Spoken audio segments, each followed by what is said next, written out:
That sounded very tough. How tough was it? It was at the time. It was a tough boarding school because it was an all boys. Sorry, it was an all boys military boarding school at the time, and it was very old school. Obviously, all the kids there were servicemen's sons, Mm-hmm. so it was quite a tough place to be. I mean, there were aspects of the school that I did enjoy. One of the things is I've actually been back to the school a couple of times. I've met up with an old teacher that just retired, and I got myself closure. You know, I've forgiven all the boys that have bullied me, Excellent. and I've let it go. And it wasn't actually traumatic going back to the school. It was quite interesting actually, but yeah, it's a period of my life that I've finally managed to let go. Excellent. You said at that time you found it you struggled to trust people. Yes, because of the bullying, because it Mm-hmm. was so intense. It would come at any time of night because it was a boarding school. They would get me through the night, Right. and it was constant. And I couldn't trust anyone. And the roots of that really dug in when I felt my parents were convinced to keep me at the school. Mm-hmm. And that's when I just thought, you know what, I can't. I mean, I love my parents and never held it against them, but I just couldn't trust anyone. And I felt the roots of abandonment um, Mm-hmm. started forming. And like I said, I just couldn't trust anyone because of all the bullying. And how did you manage to keep yourself through that time? I kept myself to myself. I really withdrew, and I pretty much became a recluse because they would hunt me out to bully me if I went to the TV room or that. So I just tried to make myself invisible and stay Mm-hmm. away from everyone as much as possible. That's when I learned to enjoy my own company and keep myself to myself. Excellent. Now you finished your school, of course, and you said you wanted to join the army. You wanted to join the Remy. Any particular reason why you wanted to join the Remy? Well, the reason I joined the REME because it was my dad's unit. Oh, Um, very good. but initially, as I said, I was wanting to join the infantry. I was wanting to join the King's Own Scottish Borderers, like my brother-in-law, Mm-hmm. because it was infantry I wanted to be, and I felt that would make me the tough man that I wanted to aspire to be, because of my own insecurities, my own weakness. I wanted to be Mm-hmm. tough. I wanted to be. I felt the army and the infantry would make me the man I wanted to be. Mm-hmm. But unfortunately, I joined the REME because at the time I was under 18 and I needed parents' consent to be in the infantry. So my desperation to join up, I went for a trade. I thought I'll follow my dad's footsteps, but for me, that really wasn't my calling. That wasn't where I was called to be. Well, I will be sharing your story with my son-in-law's father, who was in the Remy for many years, actually. So I think he'd be very interested in this I as have a well. lot of respect for the REME. I've come across a lot of REME lads and worked very closely with them, and I still have a lot of respect for these boys. Did you learn to build things, make things, fix things in the Remy? Is that what you did? No, unfortunately, I was only in training. I was only in basic recruit training for just over a month. Right. So I didn't really get into any. I didn't get to the real depths of the army. I was still in the first weeks of it, and that's Right. why I felt such a failure when I left. Well, you went on, of course, to the did you say the RAF unit? Yeah, I went across to the RAF regiment, and when I was 19, my intention was to go back to the Army Careers Office, but somehow I took another path and ended up at the RAF Careers Office with a mate.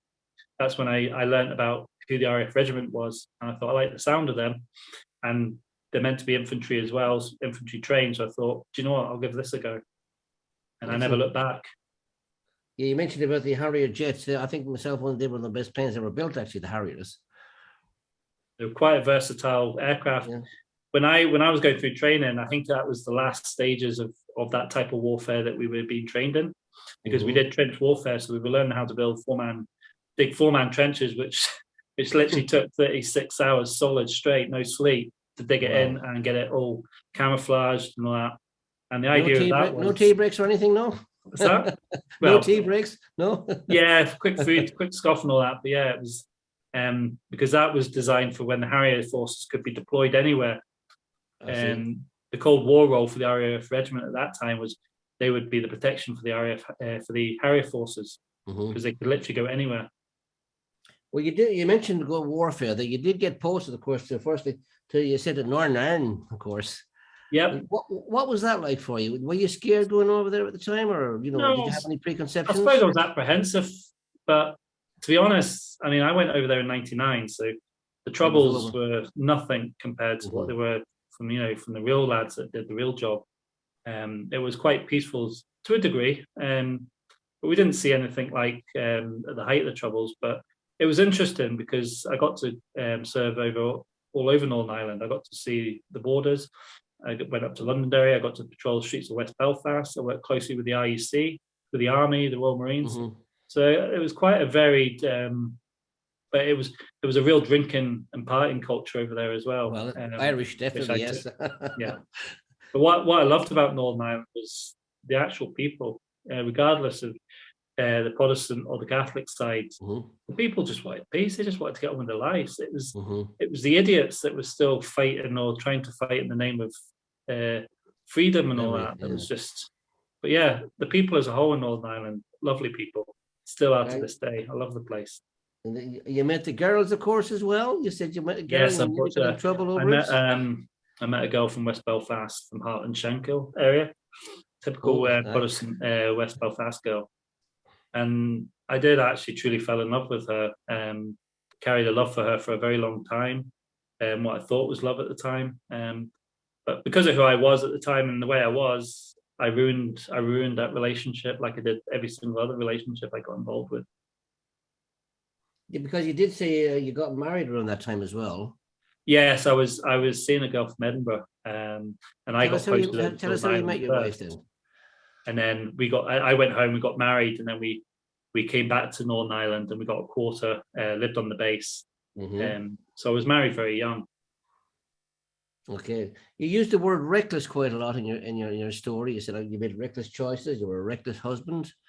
I mean, did you not think about this at all, or were you just selfish, or what you wanted to I do? think at the time, when I was young, I thought I was young, I was tough, I was indestructible. And for me, my job came first and Mhm. foremost, before anything, even before my marriage. But I didn't realize at the time that I was making reckless choices. I look back now, Mhm. and it was reckless. The dangers I put myself in, the vulnerable situations, and some of the things I'd done were just crazy. So reckless is literally the right word to describe how my life was. And how do you feel now about that? I don't carry the guilt or the shame of it anymore. I'm not proud of who I was, what I did. I regret the choices I made. I regret the hurt and the pain that I put so many people through, even my close family. And I regret the pain that I put my ex-wives through, and Mhm. any relationship I was in. But it was also made me who I am today. It Mhm. was the journey that I went on. But yeah, I'm not that person anymore. I'm far Excellent. from that person now. Now, during all this time, did your parents know about this life that you had, or did your sisters know about it? How did they feel? Did they know about it? My parents saw it. Unfortunately, they helplessly watched me wreck my Mhm. life. I mean, my parents wouldn't. They loved me, and they were there for me. And I remember one particular time when I was in the Priory Hospital, seeing the helplessness on my dad's face when he was Mhm. visiting. It was the fact that I could see in the pain in his eyes that here's his son destroying his life, and he can't do anything to do it. There's nothing he could say or do that Mhm. would stop me. But yeah, I put my parents through quite emotional hell, with my shenanigans and my behavior. And like loving parents, they just loved me, and they were just there for me to pick up the pieces and try and help. My dad did have a few stern words with me at times.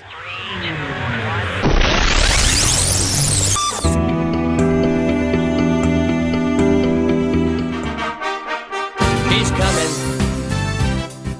Jesus is coming. I can't wait to hear the trumpet call. He's coming. Jesus is coming. And when he comes, we'll crown him Lord of all.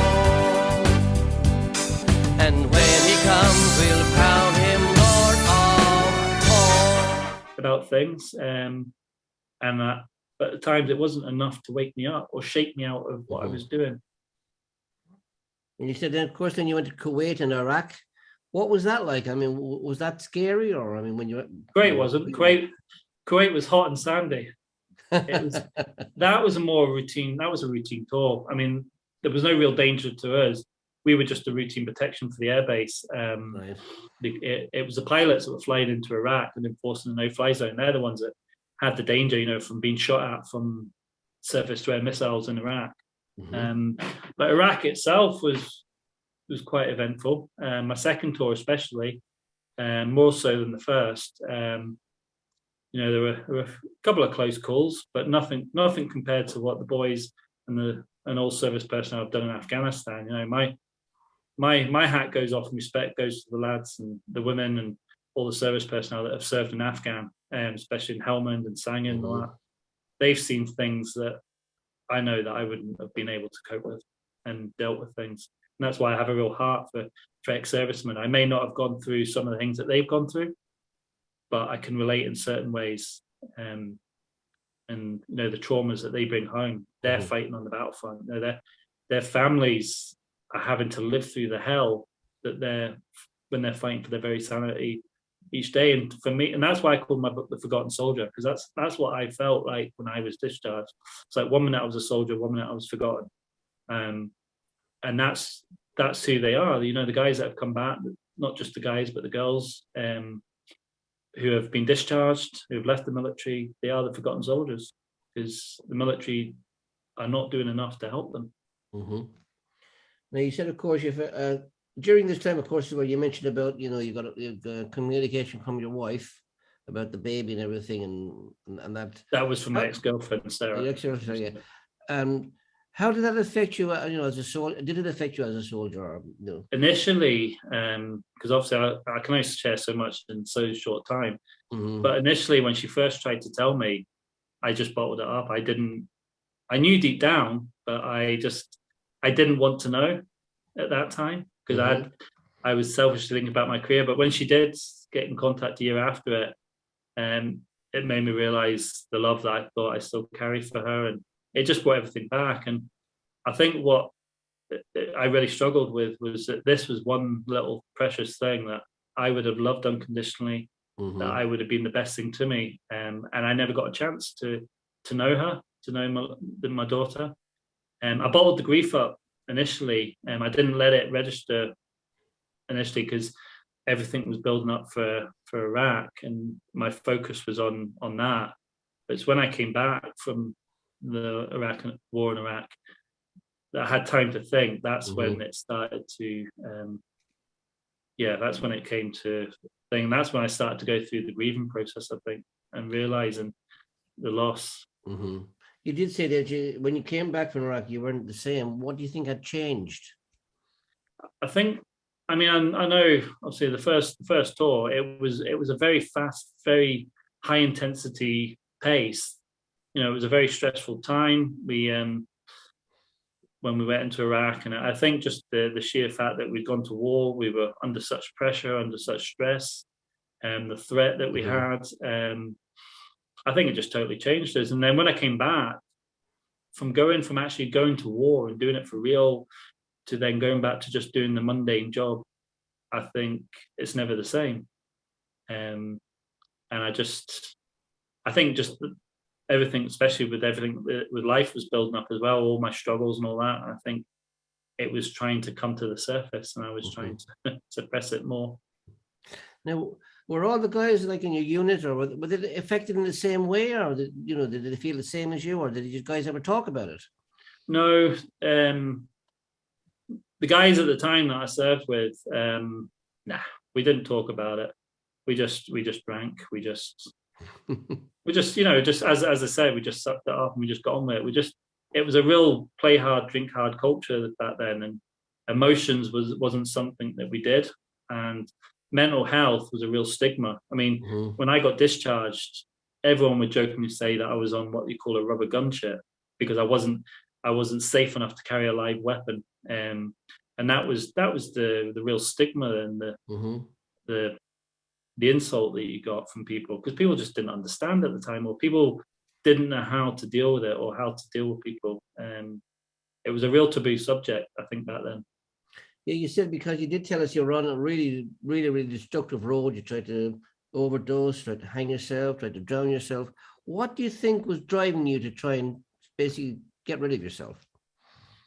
Well, I went through just a complete emotional. I think it was like a pressure cooker. I was suppressing everything for so long, and it got to a point where I just exploded inside, and that I had a complete mental and emotional breakdown, and I was completely broken.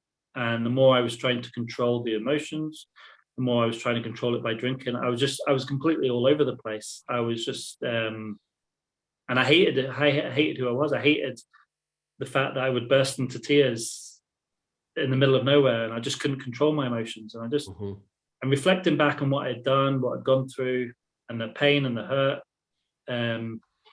I just had a real anger and a real hatred for myself. I just didn't want to live anymore. I just didn't want to be. And my thinking was, everyone would be better off with me gone. Well, there came that one moment when you were so broken, nowhere else to go. You said you went to church and you found that love. Tell us just a little bit of how that happened for you. Well, I thought initially at the time, the Sunday when I went to the church, I'd gone through another breakdown. I just lost my job. I had been so horrible to my ex-wife. I was a mess. I was literally, I was living in the flat, not even speaking to my wife at the time. I was literally for days on end, not washing, not speaking, not doing anything, just ignoring, just giving up. And I had it in my head that I'm going to go and throw myself in the Clyde River. And I knew for once and for all that I'm going to succeed. Because something I didn't mention was just before that, I actually did try to commit suicide without being drinking this time. And I planned it, and I had parked my car up. I'd got a hose, and I was trying to kill myself by carbon monoxide poisoning. Wow. And it just didn't happen. Something stopped me. Something kept me. But yeah, that Sunday, I remember my ex-wife saying to me, "I'm taking you somewhere today. Will you trust me?" And I was just too broken to fight, to even care, and just think, yeah, whatever. And I thought I was going to a rehabilitation centre down in Ayr for combat stress for ex-servicemen. And then we're going down the A7. Ironically enough, we're going down the route to where it is, and then we suddenly turn off in Irvine, and we end up in this industrial estate. And we ended up, and that's where this church was, with an old warehouse. And I'm like, never experienced this before. So we went in there, and I never experienced anything like it. And I'm like, okay, this is something different. And that's just when the emotion came over me that I'd never experienced before. That's when I became so emotional, but I couldn't explain it. But not in a bad way. It's just, at the time, I couldn't explain it. I now feel and believe it was the Lord saying, "Bruce, I've got you, and I'm not going to let you go." It was his divine plan, or his perfect timing, that it came to that. But the one thing that really surprised me about the church was the fact that it was there was guitars, there was drums, there was backing singers. I thought, what next? A smoke machine? I thought, is this a rock concert? And what really threw me was my mate Roy. He was very key in my life. He's a man from the Highlands, a forester originally. And he's a big muscle man. I mean, he's big. He's just solid. He's a typical Highlander anyway. And he came along because it was him that invited me to my wife. And his eyes is closed, his hands are up, and he's worshiping the Lord. This big 6'2" mountain man. And I'm thinking, wow. I was impressed by that. I thought, he's not got a care in the world. And then there's all these people lifting their hands up, going and starting shouting hallelujah. And I'm like, right, this is getting weird. But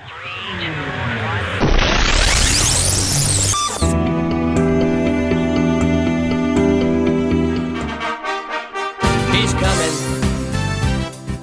Jesus is Life Stories.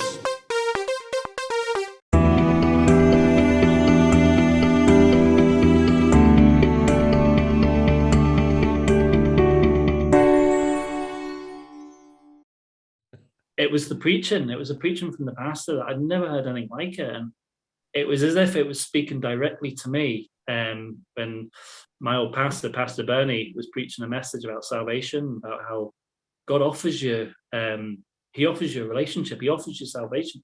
He offers you forgiveness. And I'm like, it did. It just totally, it blew me away. And it was a couple of weeks after going to the church that I felt when Pastor Bernie was preaching again. I just felt it was as if the Lord was speaking directly to me. That's how it felt. And I just felt, Lord, I surrender. I give you my life. And I've never been the same since. Excellent. How long did it actually take you? I mean, I know some people are miraculously all of a sudden just change like this. How long did it take you to really, come around and reconcile with lots of things that you've done? It took a few years to do it, as in I had to get in contact with them at the right time to explain to them that I'm sorry for the way I've treated you. I hope you can forgive me. And I did explain that, I've come to faith. I'm not who I was and all that. But I just said, look, I am genuinely sorry for the way I've treated you, for the hurt, the pain that I've caused you. And I just hope in time that you may forgive me. And the great thing is a lot of them have, that I've managed to contact. I feel that maybe my ex-wife still holds resentment and anger towards me. It wasn't it was a really bad breakup. She felt that the Lord had stolen her husband. But what I struggled with was when I was trying to be this new man, this new husband, she would rather have the old lying, cheating, nasty husband back than this new man. And I struggled to understand that. But I realized I was on a journey and she was on a journey, and she has to make the choice for herself if she was to follow. I couldn't force her to take the route that I'd taken, but I was also aware that I may have to walk this alone. But I couldn't go back to the life that I was. I couldn't go back to that because I wouldn't survive. I wouldn't be here today if I chose to go back to that life. And were your parents around to see the change in your life? Yeah, they were a bit skeptical at first. My mum thought it was another fad that I was going through, another new thing that I've clung to. But I remember my mum saying a year or so afterwards, she says, "Bruce, I'm sorry. I've this change in you. I see it, and I'm so proud of who you've become. I'm so proud of the man you are now." And she sees the change. My family do. But they're all not saved like I am. I mean, they all don't possess the faith that I have, but I pray and believe that hopefully they will. But I just love them regardless. But yeah, they've seen me walk this out for the last 13 years. Excellent. And I'm still much as a nut job for Jesus now as I was at the beginning. Now, you said earlier that what you said? You said emotions were a weakness, but now you embrace your emotions. Yeah, because as a young lad, I was a very outgoing, very sensitive, and I mean, I used to get up to all sorts of mischief and all that, and used to have such fun with my sisters and all this. I mean, I was a bit of a character, but that got suppressed at boarding school because of the bullying, and because I reacted. The emotions just caused me pain. And I found that if I suppress the emotions, they are a weakness because they cause me nothing but pain. But if I toughen up and become a hard man, and I don't need emotions because I don't want to be getting upset. I don't want to be crying. I don't want to be feeling pain. I was trying to be something I never was. But now I realize as God's revealed himself to me, and he continues to reveal things, emotions are actually a strength. And, I'm not afraid to cry. I'm not afraid to show emotion. And sadly, my wife says to me, "You look the part," because obviously I still train as best I can. She goes, "You're a big soft teddy bear. You look the part, but you're soft as anything." And I can hand on heart and say I actually cry at chick flicks sometimes. I was going to ask you that. Admit that. Do you think you're a big softie now then? But with the strength of the Lord, I can be strong when need to be. I mean, don't get me wrong. I'm not a walkover. I'm not a pushover.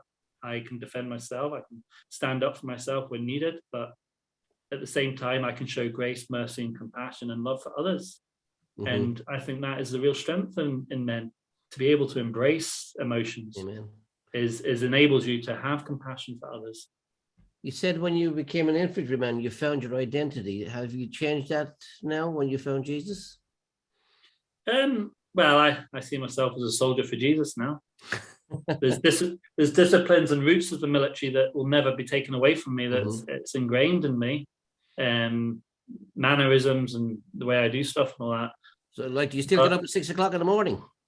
Well, I have to because of the dogs when I'm home. Thankfully, it's now 7 o'clock. They let me have a lie in, but there are disciplines that I learned as a soldier that I still incorporate to this day. But who I was back then is not who I am now. And I know you guys are really good at getting together and reminiscing on, the units and what have you. Have you been back together with the guys or managed to share with any of them? A few of the lads I still have very close contact with. A lot of the guys that I joined up with, there's only a couple still serving now. They're crusty old sergeants and flight sergeants now. Forgetting that it's like we're 25 years on now, sort of thing, since we first joined up. But yeah, there's a couple of lads I speak to all the time, and I have met up with some of them from time to time over the years. But I've not been back to a squadron or a regiment reunion yet. Hopefully, maybe one time in the future I will. Excellent. Yeah, still in contact with a lot of the guys. Yeah, so you've been through the war. You said you made lots of reckless decisions during your life. Well, yeah. What was the best decision you ever made in your life? Giving my life to the Lord. Hallelujah. And then after that, it was asking Julie to marry me. Excellent. And asking my son if I could adopt him. Excellent. And you said you've got a book out. Is the book available on Amazon? It is. It's available on Kindle Unlimited. It's available on Amazon, and it's it's as lowest price possible because I don't make any money on it. The Forgotten Soldier. Yes, you can find it on Amazon. I've actually done an audio podcast of an audiobook version of it. So It's on Spotify as a free audio download. Because there's a lot of my mates that turned around and said to me that they would never read a book. So that led me to think. Because I try and make it as free as possible because I don't actually make any money on the book. Because if anyone buys the book, they're actually covering just the cost of print and posting because it's through Amazon. Excellent. Well, it's been fantastic speaking to you, Bruce. As I say, for a guy who's been through the wars, you're looking really well, pal. I wish I was looking as well as you. That's because I have a loving wife that looks after me. Excellent. Well, thank you for speaking to us. And with that, I'm going to hand back to my brother, Alan. Thank you. Thank you, George. Thank you, Bruce. Thank you. It's been so great listening to you today. It's been really great. And as I said, I read your book and I encourage people to get hold of your book because it really shows the grace of God, how his grace has kept you and brought you through. It's been wonderful. So I encourage you to read that story. Thank you so much for being with us. Thank you, George. Thank you, Howard. I'd like to invite you to join us again next week. But before I do that, let me remind you, if you want help, go to our website, LifeStoriesWorldwide.com. There you'll find lots of help. You'll find a Bible app. You'll find other information, how you can watch other stories, like Bruce's story. You can go back and watch other Monday evening stories. But next week, we're going to have a guest again from the UK, Phil Roberts. Phil Roberts is going to be with us next week. Phil Roberts at one time was England's strongest man. And he had everything going for him until he had an accident, which changed everything. And next week at 8 o'clock UK time, Phil Roberts will be with us to share his story. So thank you for being with us tonight. May God bless you. May you know the peace which passes all human understanding. May the joy of the Lord fill your hearts. And we look forward to you being with us again next week. Bye, everyone. Bye. He's coming. Jesus is coming. I can't wait to hear the trumpet call. He's coming. Jesus is coming. And when he comes, we'll cry.